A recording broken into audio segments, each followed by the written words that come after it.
everybody, so this week I'm going to be showing you guys how to do these DIY chokers. I'm absolutely in love with the whole choker trend lately. I think they're super cute and I loved making my own because, you know, it fits your neck perfectly. If you do like it, don't forget to subscribe. I post new videos every week, so you'll see all of my new videos as soon as they come out. And before this intro gets too lengthy, let's just go ahead and get started.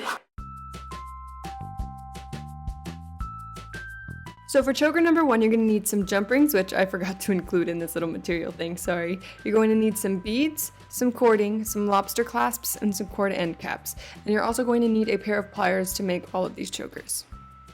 So the first step for this is to take your cording and cut it into a triangle shape so it makes it easier to loop the beads in. And I actually switched the cording out from being the twisted one that I had in the materials list to the suede material because I found it way easier, and the twisted one was just a huge mess. So I definitely recommend use the suede instead. And then once you loop all 3 beads through the material, you can cut off the triangular tip. Once you're finished with that, it's time to add the caps. So I found this was easier if you added a little extra piece on the edge and use your thumb to hold it down while you close the ends with the pliers, and just close it to a point where it's tight enough to where the material won't fall out, but loose enough to where you can still manipulate where the material is, so then you can pull it through and make sure that it's not hanging off the edge. So here I am just using another piece of suede that I had already measured around my neck as a guide to cut the choker to exactly the length that I wanted it to be. And then I'm repeating the cap process on the other end.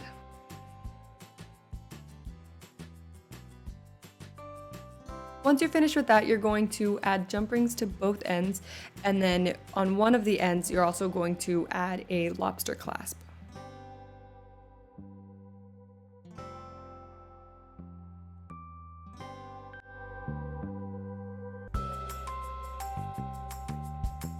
For the twisted charm choker, you're going to need some jump rings, some charms, some cording, some cord end caps, and lobster clasps.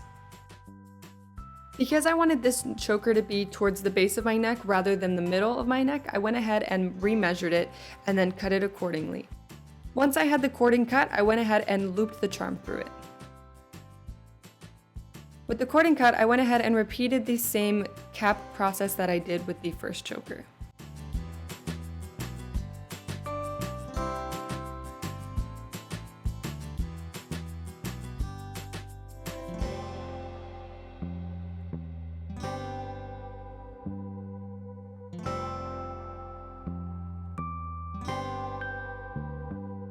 Okay, so for this choker, I decided to make it a little bit shorter. So I measured it around the middle of my neck and then cut it to where I needed that to be.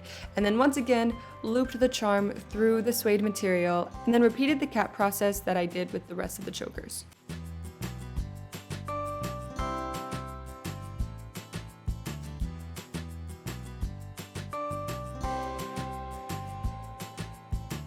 For the lace choker, you're going to need some lace, some jump rings, some crimp closure, and then lobster clasps. Again, the first step for this is to measure the amount of lace that you need, and you're actually going to need less than what there is because you also have to take into consideration the crimp closure as well as the jump beads. So cutting off like a flower or two is actually going to be in your best interest. And then you're going to use the clamp closure on each end of the lace. And then once you're finished putting on the crimp closure, you're going to add the jump rings and the lobster clasp. So that is it for this video. I really hope you guys enjoyed. If you did, make sure to give it a thumbs up and let me know in the comments which choker was your favorite. I think these two are definitely mine. Again, don't forget to subscribe to my channel because I do post new videos every week. Thank you guys all so much for watching, and I will see you all next week.